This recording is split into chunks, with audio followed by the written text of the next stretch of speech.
Amazon seasonal jobs. Hello viewers, welcome to the channel. Today you are going to learn how to apply for Amazon seasonal jobs. So let's get started.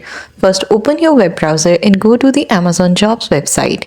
In the search bar, type seasonal and enter your preferred location. Then browse available seasonal positions such as warehouse associate, delivery driver, or customer service. Then click on a job title to view its full job description.